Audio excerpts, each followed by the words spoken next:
Kalau hari ini Allah Subhanahu wa taala mudahkan kita makannya lauknya itu saja, karena memang budget makannya hanya bisa untuk beli lauk yang ala kadarnya, nasi, kadang-kadang lauknya hanya tempe, kadang-kadang lauknya hanya tahu dengan tambahan sambal yang cabai pun kadang-kadang kita tidak mampu untuk membelinya. Katakan alhamdulillah, ini cukup ya Allah. Di luar sana ada saudara kita yang harus menjual 10 lembar koran dulu baru dia bisa makan. Kalau hari ini kita tinggal di sebuah rumah yang harus masih ngontrak, kadang-kadang atapnya masih suka bocor, katakan ini cukup ya Allah. Di luar sana ada saudara kita yang homeless, yang tinggalnya di depan-depan toko, berpindah dari satu toko ke toko lain. Kalau siang hari kepanasan, kalau malam hari kedinginan. Ini cukup ya Allah. Bismillahirrahmanirrahim. Assalamualaikum warahmatullahi wabarakatuh.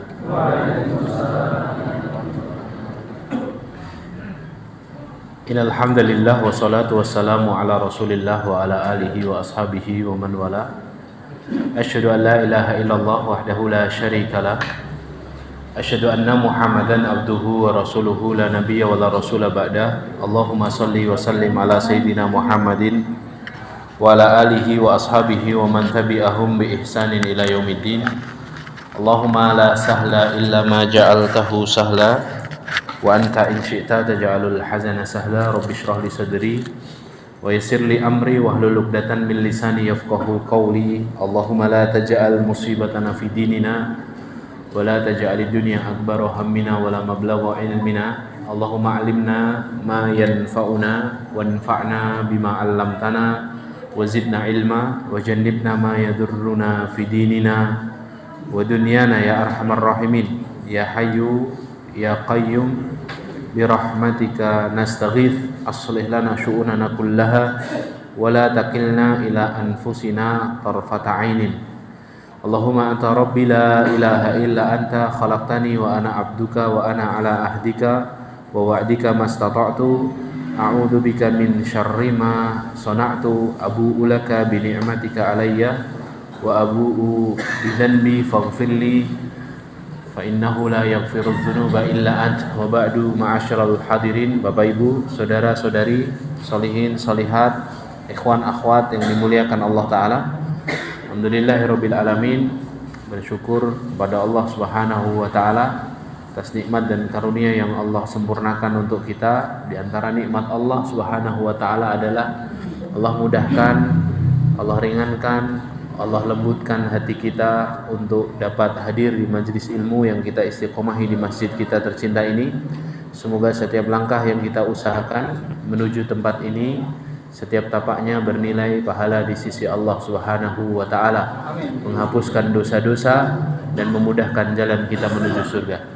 Amin, Allahumma amin. Salawat dan salam semoga senantiasa tercurah limpahkan untuk Nabi kita Muhammad sallallahu alaihi wasallam, para keluarganya, para sahabat, para tabi'in, para tabi'ut tabi'in, dan orang-orang yang selalu berusaha istiqomah di atas jalan kebenaran. Ma'asyiral hadirin yang dimuliakan Allah, kita masih bersama Imam Syaqiq Al-Balkhi dan muridnya. Murid beliau yaitu Imam Hatim Al-Asham rahimahullahu ta'ala. Dalam percakapan yang oleh Imam Al-Ghazali rahimahullah, beliau mengatakan inilah jalan-jalan kebahagiaan. Ada 8 poin yang ingin kita sampaikan dan kita saat ini sudah sampai pada poin kelima. Sedikit mengulang, poin yang pertama yang disebutkan oleh Hatim Al-Asham adalah soal amal solih. Di antara jalan alamat bahagia itu adalah ketika seorang menjadikan amal solih sebagai kekasih hidupnya. Karena amal solihlah yang kelak akan menemani kita sehidup, semati, sampai seakhirat. Selainnya kita tinggalkan tidak dibawa mati. Adapun amal soleh kita bawa sampai kita meninggal dunia. Yang kedua, kata Hatim Al-Asham, aku perhatikan semua menjadi tawanan hawa nafsu. Lalu aku simak firman Allah, wa amma man khafa maqama rabbih wa nahan nafsa 'anil hawa fa innal jannata hiyal ma'wa. Adapun orang-orang yang takut pada kedudukan Allah dan menahan hawa nafsunya, maka surgalah tempatnya.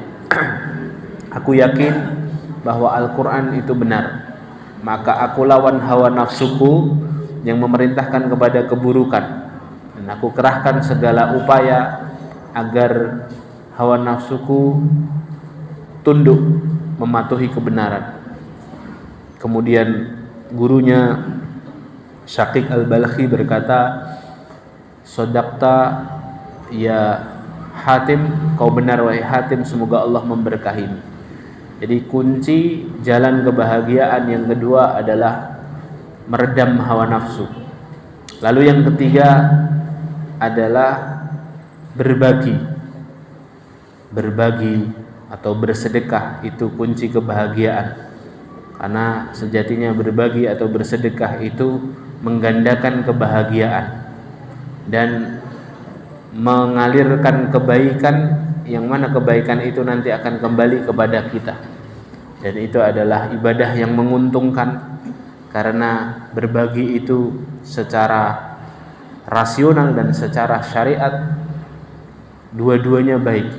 Secara rasional, orang yang suka berbagi, dia suka melihat orang lain mendapatkan kebahagiaan.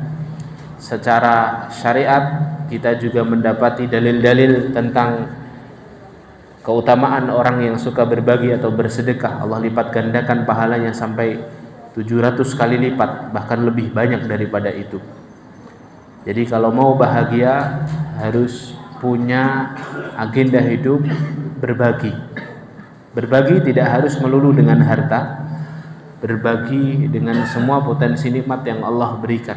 Kalau kita punya ilmu, berbagi ilmu. Kalau kita punya pengalaman, berbagi pengalaman. Kalau kita punya waktu, berbagi waktu. Kalau Allah berikan kita tenaga, maka berbagi dengan tenaga yang Allah berikan kepada kita, dan seterusnya dan seterusnya. Kemudian yang keempat adalah takwa. Jalan bahagia yang keempat yang terakhir kemarin kita bahas adalah takwa. Nanti jamaah bisa mengulang lagi di akun YouTube Garda Anas, karena semuanya tersimpan, alhamdulillah terekam di akun tersebut. Jadi jamaah, Bapak Ibu, pemirsa yang dimuliakan Allah bisa mengulangnya lagi, bahwa takwa yang didefinisikan oleh sahabat Ubay bin Ka'ab, yang artinya berhati-hati, berhati-hati dalam bertindak, berhati-hati dalam bertutur kata, berhati-hati dalam berbuat, memberi keputusan, memberikan pernyataan. Itu adalah jalan kebahagiaan. Karena dengan kesadaran penuh kita memahami bahwa setiap huruf, setiap kata, setiap kalimat, setiap tindakan, sikap yang kita lakukan semuanya tercatat dalam buku catatan amal kita.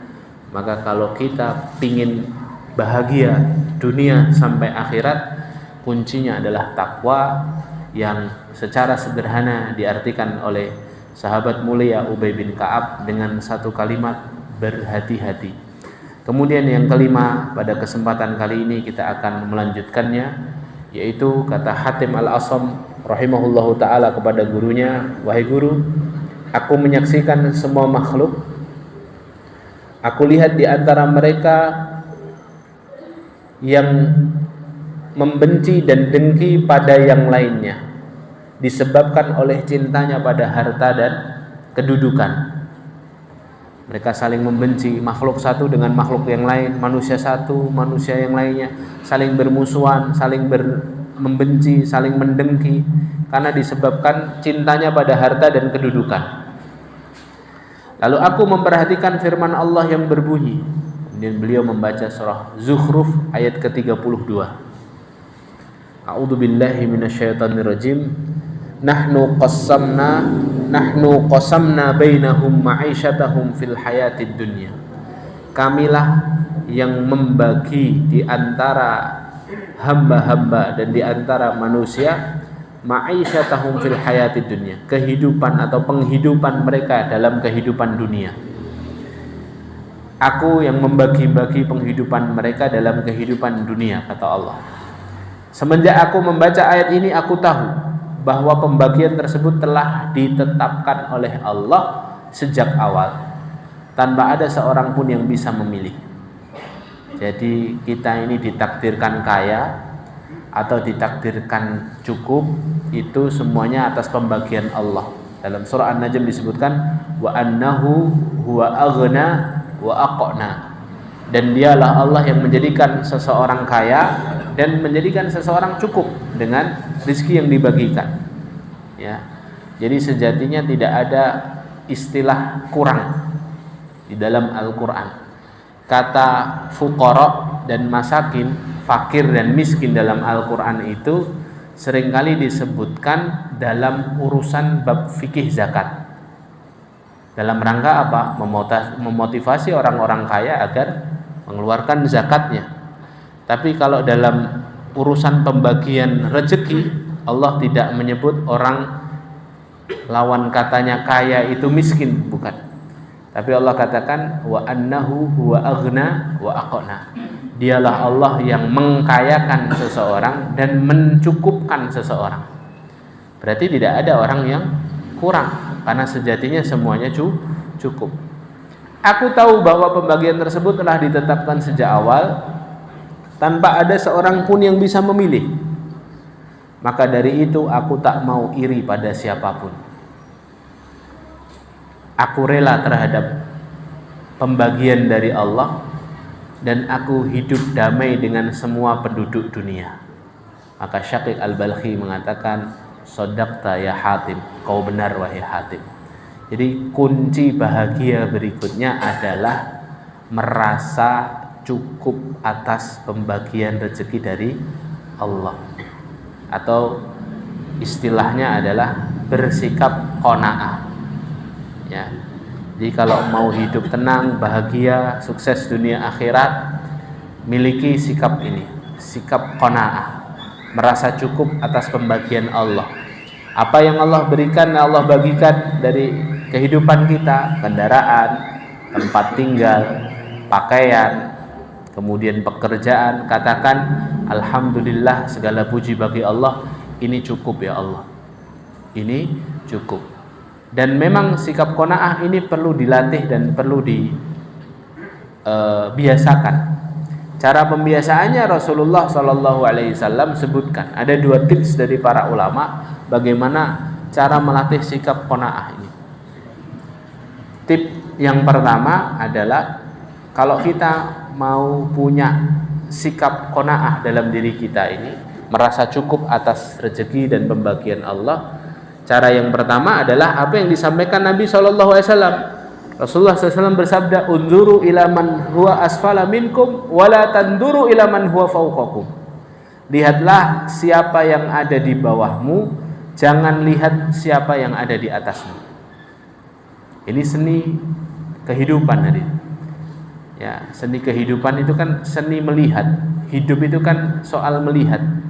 Kalau ada nikmat disyukuri, kalau ada ujian disabari, kalau ada orang lain unggul dalam urusan akhirat diikuti, kalau ada orang lain yang unggul dalam urusan dunia tidak membuat dia terprovokasi. Karena Rasulullah mengatakan, lihat siapa yang ada di bawahmu dalam urusan dunia, dan jangan lihat siapa yang ada di atasmu. Kalau dalam urusan akhirat kebalikannya, lihat siapa yang ada di atasmu, jangan lihat siapa yang di bawahmu. Dalam urusan sholat berjamaah, lihat yang istiqomah di shaf awal. Dalam urusan kajian keilmuan, lihat yang istiqomah datang terus. Dalam urusan sedekah, lihat yang bisa menyisihkan hartanya sedemikian rupa untuk disedekahkan. Kita lihat yang ada di atas kita, jangan lihat ke bawah. Kalau lihat ke bawah nanti kita akan luntur kesemangatan kita. Tapi dalam urusan dunia, Rasulullah katakan jangan lihat ke atas, lihat ke bawah. Dengan itu kemudian kita akan mudah bersyukur. Dengan itu kita akan mudah memiliki sikap qanaah. lihat yang di bawah.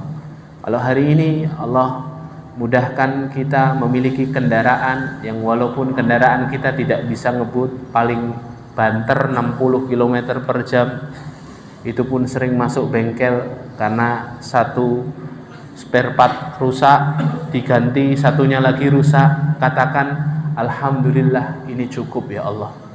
Kenapa? Karena kita melihat di luar sana ada saudara kita yang kemana-mana harus berjalan kaki. Bahkan tidak hanya itu, ada saudara kita yang harus berjalan saja kesulitan karena kakinya yang satu patah. Ya, kalau kita melihat ke bawah, kita akan merasa cukup. Kalau hari ini Allah Subhanahu wa Ta'ala mudahkan kita makannya lauknya itu saja, karena memang budget makannya hanya bisa untuk beli lauk yang ala kadarnya, nasi, kadang-kadang lauknya hanya tempe, kadang-kadang lauknya hanya tahu dengan tambahan sambal yang cabai pun kadang-kadang kita tidak mampu untuk membelinya. Katakan alhamdulillah, ini cukup ya Allah. Di luar sana ada saudara kita yang harus menjual 10 lembar koran dulu baru dia bisa makan. Kalau hari ini kita tinggal di sebuah rumah yang harus masih ngontrak, kadang-kadang atapnya masih suka bocor, katakan ini cukup ya Allah. Di luar sana ada saudara kita yang homeless, yang tinggalnya di depan-depan toko, berpindah dari satu toko ke toko lain. Kalau siang hari kepanasan, kalau malam hari kedinginan, ini cukup ya Allah. Kalau hari ini Anda dikaruniai anak, yang Anda mungkin kerepotan dan sedikit stres dengan tingkah laku anak Anda, diajari ini tidak mau, disuruh sholat masih kejar-kejaran sama orang tuanya, dikasih nasihat jawab, katakan alhamdulillah ya Allah, kau karuniakan kepadaku anak. Di luar sana ada pasangan suami istri yang sudah puluhan tahun berdoa kepada Allah belum dikasih anak. Jadi kalau kita melihat ke bawah, kita akan merasa cukup, akan merasa bahwa apa yang sekarang saya alami ini tidak lebih berat daripada saudara saya. Dan itulah kemudian yang menjadi jalan kebahagiaan berikutnya. Orang kalau merasa cukup, insya Allah tidak merasa kurang. Yang membuat kita kurang itu karena kita sering dangak hadir. Makanya kan hadis tadi itu kan larangan dangak hadir. Ya, unduru ila man huwa asfala minkum, lihatlah yang di bawahmu, wala tanduru ila man huwa fawqakum, jangan lihat di atasmu. Kenapa? Karena orang kalau sering dangak, satu, kepanasan dia, Pak. Karena lihat langit terus. Ya, gampang kepanasan. Yang kedua, Pak, gampang kejeglong hadirin. Karena enggak pernah lihat bawah, enggak lihat jalan dia. Gampang kejeglong. Ya. Makanya qanaah itu diraih dengan cara melatihnya. Yang pertama adalah dengan melihat ke bawah, jangan melihat ke atas. Sesekali hadirin muliakan Allah, jam 11 makan, jam 11 malam, kalau Anda punya sisa makanan di rumah yang hari itu ternyata lebih dan tidak sempat Anda makan, bungkus dengan rapi, dimasukkan plastik, Anda jalan dengan istri Anda, bapak-bapak naik motor, lewat saja ke arah Coyudan itu, ke barat, lihat kanan kiri banyak sekali homeless yang mungkin hari itu mereka kesulitan tidur karena kondisi perutnya masih lapar. Berikan ke mereka sambil kemudian katakan alhamdulillah, rezekimu ya Allah hari ini cukup. Kadang-kadang memang kita perlu seperti itu. Mengapa Rasul kita SAW mengajari kita, ketika kita datang seorang laki-laki berkata, ya Rasulullah ashku ilaika qaswata qalbi, ya Allah, ya Rasulullah, aku mengadukan kepadamu tentang kerasnya hatiku. Apa kata Rasulullah sallallahu alaihi wasallam? At'imit ta'am wamsah ra'sal yatim. Bagikan makanan dan usaplah kepala anak yatim. Biar apa? Biar syukur hadir. Kita diberi sunnah mengusap kepala anak yatim itu kan langsung muncul satu kebahagiaan dan satu rasa syukur. Ya Allah, dulu kecil saya bersyukur punya ayah ibu. Ini anak sejak kecil sudah ditinggal ayahnya, sejak kecil sudah ibunya sudah tidak bisa menanggung beban-bebannya, sehingga kemudian muncul rasa syukur. Ya, di antara treatmentnya lagi melihat ke bawah itu hadirin, dirutinkan. Usikum wa iya nafsi bitaqwallah. Saya menasihati saya sendiri dan jamaah semuanya. Ini nasihat juga dari guru saya. Dirutinkan nengok orang sakit tadi. Ini kan ibadah nengok orang sakit tuh. Jadi kalau bisa, kalau saya sama keluarga saya punya agenda itu, punya rutinitas, setiap 2 pekan harus mengunjungi orang sakit satu. Kalau nggak ada yang sakit Ustaz, cari. Bahkan ketika ada jamaah itu yang tidak mengenal kami, ya kami dapat jamaah mengenal kami tapi tidak terlalu dekat. Dapat kabar, saking 2 minggu itu tidak ada orang sakit hadir.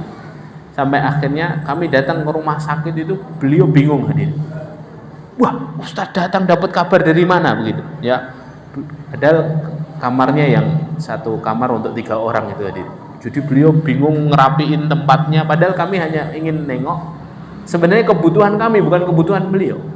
Kebutuhan kami apa? Kami pingin tadi melatih rasa syukur bahwa orang sakit itu memang benar-benar ya nggak enak hadirin, iya kan? Anda kalau kita datang ke rumah sakit itu kan kita ya Allah, alhamdulillah sehat. Ya, sakit itu sudah harus tinggal di rumah sakit, bayarnya puluhan juta, setiap hari bertambah, ya kan? Belum nanti sakitnya yang berbahaya, yang belum ketahuan obatnya, belum ketahuan jenisnya, macam-macam hadir. Ya, maka dengan itu kita bisa melatih rasa syukur. Ya, jadi 2 pekan sekali datang kunjungi saudara kita yang sakit, ya ada kabar, datang saja mendoakan, kemudian membawa sebingkisan gitu, tidak terlalu penting sebenarnya. Yang penting adalah doanya, dan mereka merasa bahagia ketika ditengok saudaranya. Dan sebenarnya kebutuhannya kembali kepada kita. Kebutuhan kita apa ya? Kita butuh melatih itu agar tidak terlalu angkuh dengan kenikmatan yang Allah berikan, sampai-sampai kita lupa bersyukur bahwa lipatan kenikmatan yang Allah berikan itu jauh lebih banyak dibandingkan ujian dan musibah yang sedang kita hadapi. Masyarul hadirin yang dimuliakan Allah, itu cara yang pertama, melihat ke bawah, jangan melihat ke atas. Cara yang kedua adalah jangan menyamakan definisi bahagia sesuai dengan definisi bahagia orang lain. Jadi kita perlu mendefinisikan ulang apa arti bahagia dalam hidup kita. Itu kita harus punya standar sendiri. Jangan ikut-ikut orang lain. Jangan nengok ke samping, jangan nengok ke kanan, ke kiri. Makanya ada istilah rumput tetangga itu lebih hijau daripada rumput di rumah kita. Kenapa? Rumput tetangga sintetis hadirin. Ya. Rumputnya rumput sintetis, makanya rumput hijau. Ya. Artinya kita tidak tahu bahwa mereka sebenarnya juga punya masalah. Hanya kita melihat secara zahirnya, wah itu hidupnya enak ya, saya ingin seperti dia. Tidak usah, definisikan ulang definisi bahagia menurut kita. Saya itu bahagia kalau misalnya ya, saya bahagia kalau saya bisa sholat 5 waktu di masjid. Saya bahagia kalau hari ini ya cukup lah, alhamdulillah, anak, istri, keluarga bisa makan 3 kali sehari. Kan begitu saja, definisikan ulang, jangan pakai definisi orang. Kalau pakai definisi orang nanti kita kurang bersyukur. Kita melihat saudara kita, sementara Allah memang jadikan dia orang kaya, ya, dan kita orang yang cukup biasa saja. Tidak bisa hadirin, semua itu sudah tertakar, sudah ditakar sama Allah. Nahnu qassamna bainahum ma'isyatahum fil hayatid dunya. Kami yang membagi-bagi sesuai dengan kehendak kami penghidupan kita, ya. Maka kita ini yang tidak terlalu kaya, nggak usah pinginan seperti orang kaya. Wah enak ya jadi orang kaya ya, uangnya banyak, bisa sedekah setiap hari, kata orang yang nggak terlalu kaya. Sekarang saya tanya ke jamaah, kalau misalnya Anda, di dompet Anda hari ini, malam ini ada uang 100.000, terus takmir Masjid Nur Mirah bilang, Pak, ini pembangunan harus segera diselesaikan, Bapak sedekahkan 10.000 dari 100.000, 10%. Kira-kira keluar enggak itu Pak? Punya 100, sedekahin 10. Ridho enggak jenengan mengeluarkan 10.000? Mampu enggak? Cuman 10.000. Mampu insya Allah. Karena uang Anda 100.000. Lah, kalau nanti malam Anda tidur, kemudian pagi-pagi Anda ngecek mobile banking, tek, tiba-tiba di rekening ada uang masuk 10M. Ya. Dan ada konfirmasi, ini bukan pencucian uang, ini bukan hadiah nyasar, ini bukan kiriman nyasar. ini memang Anda dikasih satu lembaga tertentu, Anda beruntung menang undian misalnya, dan halal 10M, tiba-tiba kayak mendadak kan, yang uangnya awal cuma 100.000 jadi 10M. Takmir Nur Mirah tahu jenengan punya 10M, kemudian bilang, Pak, ini masih kurang Pak, semalam kan 10%, pagi ini kalau 10% kerso mboten, 10%-nya 10M berapa? 1M. Bisa nggak Pak? Ngecul 1M dalam waktu seketika itu juga.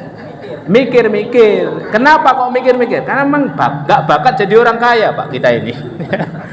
Maksudnya gini, maksudnya ya kadang kita ini perlu sesuai takaran saja lah, ya, sesuai takaran, ya. Ngeculkan 10.000 itu mampu karena memang kita takarannya segitu. 1M mikir-mikir, ya. Kita tidak siap jadi orang kaya Pak. Ya, begitu juga orang kaya hadir. Saya punya jamaah orang kaya hadir, suka nganter saya pengajian. Jamaah ini pernah pulang dari pengajian, kemudian ada jamaah lain itu pengajian naik motor hadir. Motornya motor lama yang lambat jalannya hadir. Suami, istri, anaknya 3 hadir. Digonceng di satu itu. Jadi tengah 2, satu depan. Pelan-pelan. Kami masuk mobil kan, beliau masuk mobil. Terus beliau bilang, Ustaz, lihat Ustaz katanya. Apa Pak? Itu kok keluarga ini kok bahagia sekali Ustaz. Kayaknya enak ya Ustaz, pengajian naik motor berlima. Saya heran sama orang ini nih, mobilnya mobil mahal tadi. Pak, sebentar, saya bilang, ya, kok pingin jadi kayak gitu Pak? Iya Ustaz, kayaknya bahagia, mau mampir mie ayam tinggal mampir mie ayam, kayaknya sederhana gitu Ustaz. Loh, nah Anda ini kan diberikan Allah banyak kenikmatan, naik kendaraan apa aja bisa, ya. Kenapa kok pingin seperti itu? Hidupnya simpel Ustaz. Ustaz tidak tahu saja, saya ini Ustaz pusing karena setiap pekan harus gaji sekian ribu karyawan, ya. Setiap tahun harus kejar-kejaran sama orang pajak, ya. Setiap bulan harus ngasih belanjaan istri sekian juta untuk biaya skincare-nya saja, ya. Belum nanti kalau istri minta beli tas sekian puluh juta, sekian ini. Saya bilang, oh ternyata orang kaya punya masalah juga.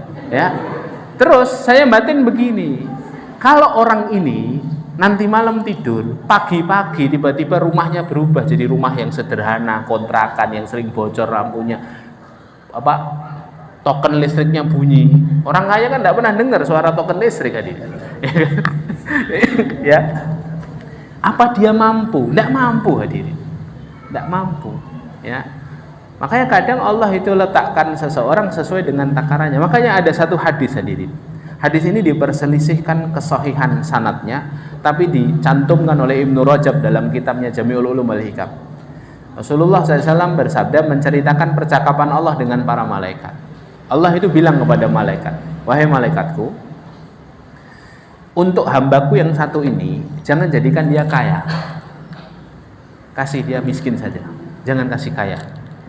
Malaikat kan tanya, ya Allah, kenapa tidak boleh kaya? Dengan kaya kan seseorang bisa beramal soleh lebih luas. Kata Allah, wahai malaikatku, aku zat yang maha tahu. Aku tahu hambaku ini kalau kaya, dia lupa daratan. Mentalnya nggak mental kaya ini. Ya, dia kalau kaya, dia nanti lalai. Aku lebih suka dia fakir. Aku lebih suka dia dengan kondisi seperti ini. Dengan itu dia banyak bersyukur, dia qanaah, dia memohon, meminta kepadaku setiap saat, dan aku suka mendengarkan puji-pujiannya kepadaku. Kemudian Allah bilang lagi kepada malaikatnya, kalau yang untuk yang ini jangan jadikan dia miskin, dia harus kaya. Loh, kenapa ya Allah? Yang itu tidak boleh miskin, yang itu tidak boleh kaya, yang ini tidak boleh miskin. Kata Allah, sesungguhnya aku zat yang maha mengetahui. Hambaku ini dengan kondisi kayanya dia bisa beramal solih. Makanya para ulama itu bilang, kalau kita hari ini diberikan Allah kekayaan, bisa jadi itu cara Allah agar kita ini bisa maksimal beramal solih dengan harta, karena amalan solih dengan selain harta tidak cukup mampu untuk kita lakukan. Itu cara Allah memberikan jalan kita.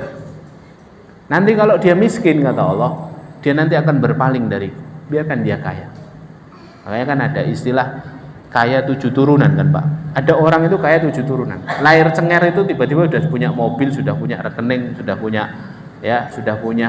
rumah, dibangunkan orang tuanya gitu kan. Kaya 7 turunan itu memang orang yang tidak pernah merasakan menderita gitu ya. Ada kan orang-orang seperti itu. Ya kayak kita ini, kayak 7 turunan. Sayangnya kita keturunan ke-8, Pak. ya. Begitu kan. Jadi memang Allah jadikan, kondisikan dia kaya agar dia tetap beramal soleh. Kemudian percakapan berikutnya gini, wahai malaikatku, yang ini jangan kau jadikan dia sakit. Karena kalau dia sakit, dia nanti tidak bisa maksimal beramal soleh. Yang satu, yang ini jangan kamu jadikan sembuh, biarkan dia sakit. Karena dengan sakit-sakitnya itu membimbing lisannya untuk selalu berzikir kepadamu. Dia mendapatkan pahala kesabaran. Sabarnya menghapuskan dosa-dosanya. Ya, semuanya sudah dibagi hadirin. Tinggal kita sadar atau tidak. Kadang-kadang kita mendefinisikan definisi bahagia itu pakai definisi orang lain. Makanya kita gelisah terus hidup itu. Adem ayem saja hadirin. Ya, jadi kita definisikan bahagia menurut saya itu ini. Kalau ini sudah tercapai, hidup saya bahagia. Ya, sehingga kemudian kita bisa istiqomah itu. Dalam ketaatan kita kepada Allah Subhanahu wa taala, tidak terporsir energi dan tenaga kita serta pikiran kita pada hal-hal yang sebenarnya bukan tujuan hidup kita. Demikian. Jadi dua hal itu hadirin muliakan Allah, cara melatih kata para ulama agar kita bisa punya sikap qanaah. Dan ternyata itu yang disebutkan oleh Imam Hatim Al-Asam dalam poin kelimanya, di mana kemudian beliau rahimahullahu taala mengatakan kalau seseorang itu tahu bahwa pembagian untuk hidupnya sudah dibagi sejak awal sama Allah, maka aku tidak mau iri dengan siapapun. Ya, aku rela terhadap pembagian Allah dan aku hidup damai bersama manusia. Karena enak begitu hadirin. Dan itu ternyata jalan bahagia dunia akhirat. Ya, memiliki sikap qanaah. Baik hadirin, ini pelajaran singkatnya pertemuan kali ini, tidak panjang-panjang. Yang penting ilmu tidak boleh dijeda dengan amal. Langsung setelah ilmu tanpa jeda, mari kita latih, mari kita amalkan. Semoga dengan itu kita mendapatkan buah dari ilmu. Buah dari ilmu itu amal. Bapak Ibu, kita ngaji mempeng-mempeng puluhan tahun, kalau tidak diamalkan ya tidak dapat buahnya. Ya, maka yang penting adalah kita amalkan satu persatu sambil pelan-pelan menuju ke angka 8. Ya, 8 ya 8 bulan. Kadang-kadang disela sama ustadz yang lain karena saya uzur datang. Tidak apa-apa, yang penting adalah amalnya, begitu ya. Baik, barakallahu fikum. Ini 5 poin dulu. Insyaallah kita lanjut yang ke-6 pada pertemuan berikutnya. Aqulu qouli hadza astaghfirullahu li wa lakum wa lisairil muslimina wal muslimati min kulli dzamb fastaghfiruh innahu kana barrar rahima. Mari kita tutup dengan bacaan hamdalah dan kafaratul majlis. Alhamdulillahirabbil alamin. Subhanakallahumma bihamdika asyhadu an la ilaha illa anta astaghfiruka wa atubu ilaik. Assalamualaikum warahmatullahi wabarakatuh.